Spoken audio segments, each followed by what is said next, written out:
Commander की पत्नी को मछलियों की आंख के बदले खूब सारा सोना देता है, पर उसके मन में एक गहरा राज छिपा हुआ था, जिस कारण वो राज्य के बहुत से लोगों को मौत के घाट उतार देता है। इसी क्रम में फिर हमें कुकाई और बाई नाम के दो लोग दिखाए जाते, जो रानी यहाँ के बारे में पता करते हुए ऐसे सच तक पहुँच जाते जिससे इस बिल्ली की कहानी भी जुड़ी हुई है। तो आखिर क्या है यांग और इस बिल्ली की कहानी, जानने के लिए इस एक्सप्लेनेशन में आखिर तक बने रहे। फिल्म की शुरुआत एक महिला को दिखाकर होती है, जो इस राज्य की आर्मी कमांडर की पत्नी है। कमांडर की पत्नी अपने घर में बने तालाब के पास बैठी हुई थी कि तभी इंसानी भाषा में बात करने वाला एक बिल्ली उसके पीछे आकर मछलियों की आंखें खाने की इजाजत मांगता है। वो बिल्ली कमांडर की पत्नी से कहता है कि मैं फ्री में कुछ नहीं खाऊंगा, और ऐसा कहकर वो उसे घर के पीछे मौजूद एक पेड़ के पास खजाना होने की बात बताकर वहाँ से चला जाता है। इधर कमांडर की पत्नी जब सच में उस पेड़ के पास खुदाई करती है तो उसे काफी सारा सोना मिलता है, जिसे वो अपने पति यानी के कमांडर को दिखाकर बिल्ली की बात बताती है,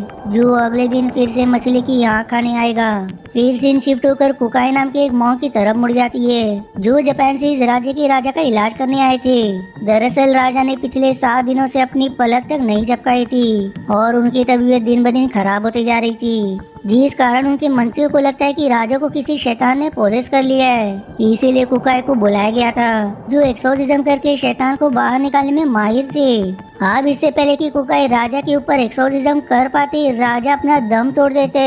जबकि कुकाई आसपास की चीजें देखकर समझ जाते कि राजा की मौत के पीछे किसका हाथ है। लेकिन वो राज लेखक ने बाय को राजा की मौत का कारण बीमारी लिखने को कहते, जिस पर बाय उनकी बातों से सहमत नहीं होता, क्योंकि वो झूठी बातें नहीं लिखना चाहता। दरअसल वो एक राज लेखक है, जिसकी लिखी बातों को कई जनरेशन तक पढ़ा जाएगा,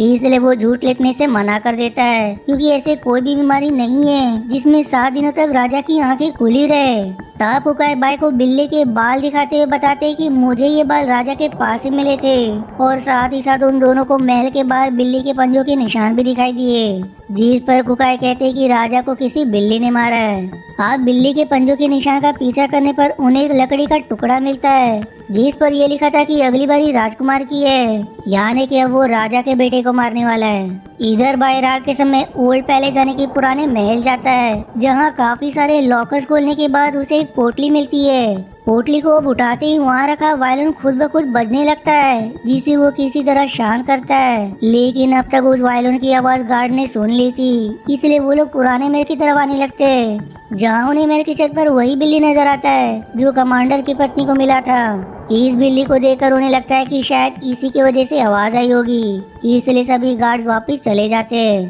फिर अगले दिन बाई, जिसने गार्ड्स को बातें करते सुन लिया था, वो कुकाई को बताता है कि शाही गार्ड्स किसी बोलने वाले बिल्ली के बारे में बात कर रहे थे, जो कमांडर की पत्नी से एक बार मिला था। जो सुनकर कुकाई को विश्वास नहीं होता, क्योंकि कोई भी बिल्ली इंसानों की तरह बात नहीं कर सकता।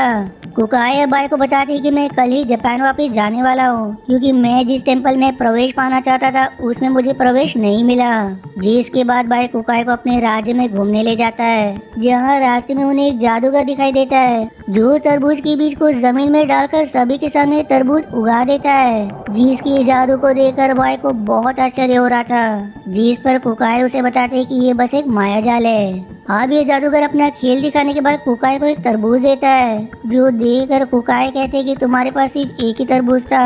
और तुमने अपने मायाजाल से लोगों को भ्रमित कर दिया। अब उनकी ये बातें सुनकर जादूगर कहता है कि आप मेरे मायाजाल में नहीं फंसे और आपको पता चल गया कि सिर्फ यही तरबूज असली है। फिर कुकाई उस तरबूज को लेकर आगे बढ़ जाते हैं, जहाँ अब रास्ते में वो तरबूज एक मछली में बदल जाता है, जबकि कुकाई को लगा था कि यही असली तरबूज है, जिसका मतलब ये है कि वो भी जादूगर के मायाजाल में फंस चुके थे। अब ये सब देखकर कुकाई और बाई को लगता है कि जब मछली को तरबूज में बदला जा सकता है तो इंसानों की तरह बोलने वाला बिल्ली भी जरूर हो सकता है, इसलिए वो दोनों ही कमांडर से मिलने चले जाते हैं। यहाँ कमांडर और उसके साथी लड़कियों का डांस देख ही रहते कि तभी वो बिल्ली आकर उसके साथी ऊपर हमला करके उन्हें मार देता है। वो बिल्ली कमांडर को धमकी देता है कि तुम्हें कर्ज चुकाना पड़ेगा और मैं तुझे सबक सिखाने के लिए कल तेरे घर आऊंगा।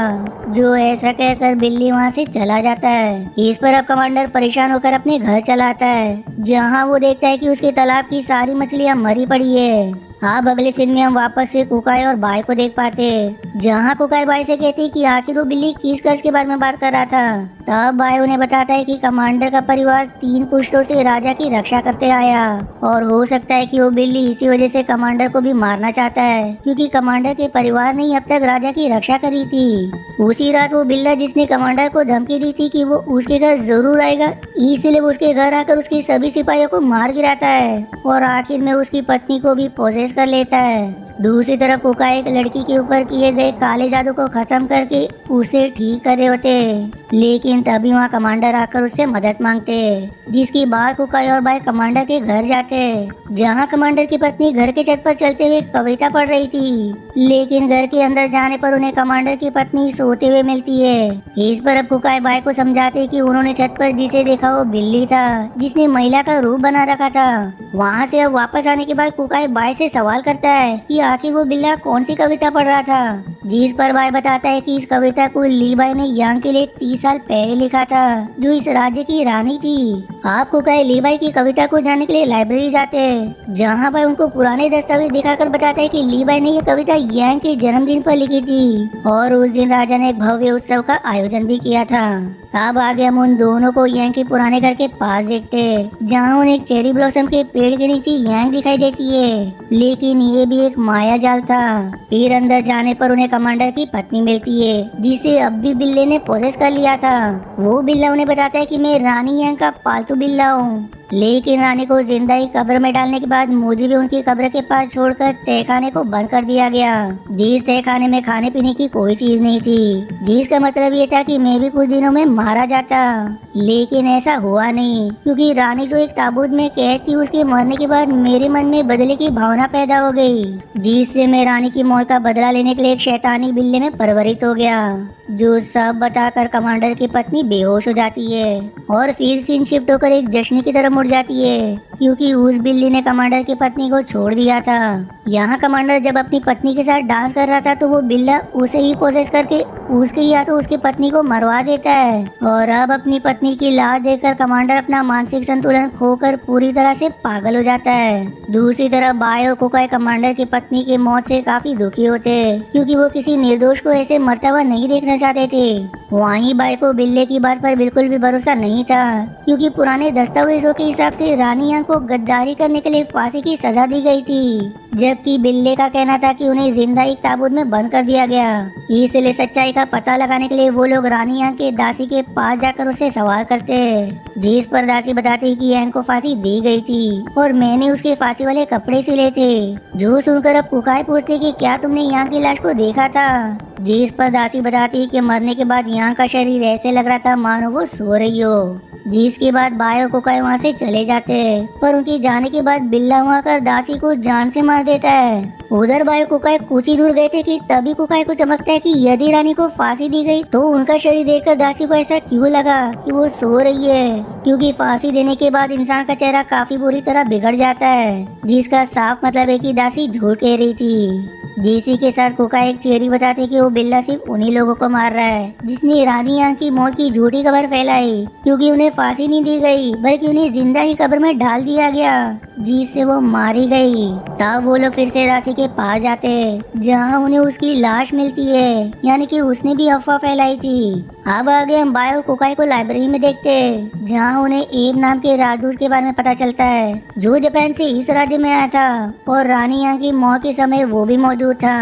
लेकिन एब की मौत काफी पहले ही हो चुकी थी और उसकी पत्नी अब भी इसी राज्य में रहती है। इस पर अब वो लोग एब की पत्नी से मिलकर यांग के मौत के बारे में पूछते, जिस पर एब की पत्नी बताती कि मुझे इस बारे में नहीं पता,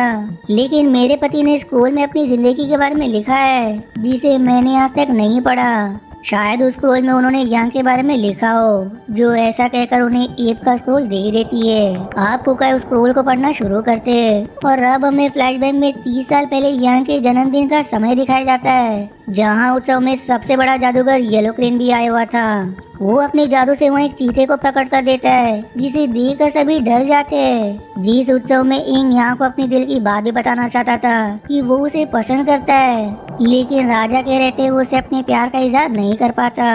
जीसी उत्सव में रानी यांग की मुलाकात लिंग और लॉन्ग नाम के दो और जादूगरों से होती है, जिसमें से लिंग येलो क्रेन का बेटा था, जबकि लॉन्ग को येलो क्रेन ने पाल लिया था। लिंग और लॉन्ग को रेड क्रेन और व्हाइट क्रेन के नाम से भी जाना जाता था, लेकिन हम उन्हें लिंग और लॉन्ग के करीब बुलाएंगे। लॉन्ग जो कि एक अनाथ था, वो भी रानी को पसंद करने लगा था, जबकि रानी के मन में लॉन्ग के लिए दया का भाव था, क्योंकि वो खुद भी एक अनाथ ही थी। पर इस जन्मदिन के उत्सव में कुछ विरोधी भी रूप बदल कर आए थे, जो दूसरे राज्य के राजा के आदमी थे, जो लोग कुछ दिनों बाद ही आक्रमण करके राजमहल को पूरी तरह से घेर लेते। दरअसल दूसरे राज्य का राजा यांग को पाना चाहता था, इसलिए वो राजा को चेतावनी देता है कि यदि तुमने यांग को मेरे हवाले नहीं किया तो मैं राजमहल पर आक्रमण करके तुम्हें खत्म कर दूंगा।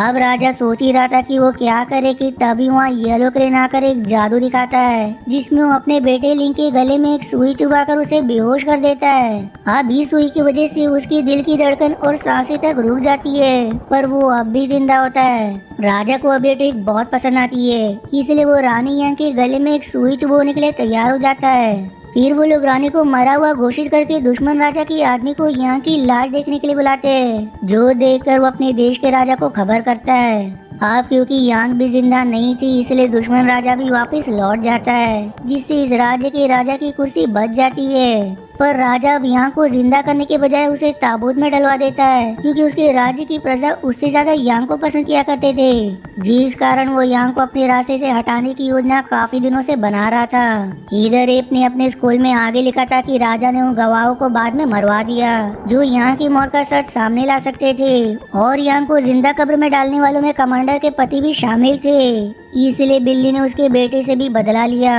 अब सारी सच्चाई जानकर बायर कुकाई उस तहखाने में पहुंच जाते, जहां रानी की कब्र थी, लेकिन किसी ने उस कब्र को पहले ही खाली कर दिया था। यहाँ कुकाई को कब्र में रानी का खून लगा हुआ मिलता है, क्योंकि वो होश में आ गई थी और उसने कब्र से निकलने की बहुत कोशिश करी, लेकिन आखिर में दम घुटने से वो मारी गई। तभी फिर वहाँ बिल्ला आता है और वो रिवील करता है कि मैं लॉन्ग हूँ, जो रानी से प्यार किया करता था। वो आगे शेयर करता है कि मैं अपने भाई लिंग के साथ रानी की कब्र पर आया था, ताकि हम दोनों उसके गले से सुई निकाल कर उसे जिंदा कर सके,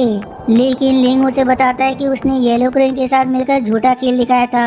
दरअसल लिंग को पता था कि राजा ने रानी यांग को मारने की योजना बनाई है, और वो उसे किसी भी कीमत पर नहीं छोड़ेगा, इसलिए लिंग ने सुई चुभोने से पहले यांग को एक जहरीला ड्रिंक दे दिया था, ताकि वो उसे पीकर आसान मौत मर जाए। लेकिन वो जहर ज्यादा शक्तिशाली नहीं था, इसलिए उसने यांग को सिर्फ बेहोश ही किया, और जब यांग को कब्र में होश आया तो वो ऑक्सीजन ना मिलने के कारण मारी गई। अब ये सच्चाई जानकर लॉन्ग ने कुछ दिनों तक यांग के शरीर को सुरक्षित रखा, और आखिर में उसने खुद को मारकर अपनी आत्मा को बिल्ले के अंदर डाल दिया। यानी कि अब तक जितने भी खून है वो खून लॉन्ग ने किए थे। वो ये भी कहता है कि अब मैं अपने भाई लिंग को भी सजा दूंगा, और ऐसा कहकर वहाँ से चला जाता है। अब आगे हम बाय और कुकाई को बिल्ले के साथ लिंग के पास देखते हैं, जो कोई और नहीं बल्कि वही जादूगर था जिसने कुकाई को तरबूज दिया था। यहाँ लोग लिंग को मारने की कोशिश करता है, जिस पर लिंग उन्हें बताता है कि मैंने तुम्हारे और यांग के शरीर को आज तक संभाल कर रखा है, और मैं यांग को मारना नहीं चाहता था, बल्कि मैं तो उसे आसान मौत दे रहा था, क्योंकि राजा ने पहले ही फैसला कर लिया था कि वो यांग को मार देगा। और अब अपने भाई की बात सुनकर वो उसे नहीं मारता, और फिर आखिरकार लॉन्ग की आत्मा उस बिल्ली के शरीर से निकल जाती है। अब मूवी के आखिरी सीन में हम कुकाई को देख पाते हैं, जिसे टेंपल में प्रवेश मिल जाता है, जबकि बाई को भी सारी सच्चाई का पता चल चुका था, जिसे वो अपनी कविता के जरिए दुनिया तक पहुंचाने का फैसला कर लेता है। जिसी के साथ ये मूवी यहीं समाप्त हो जाती है।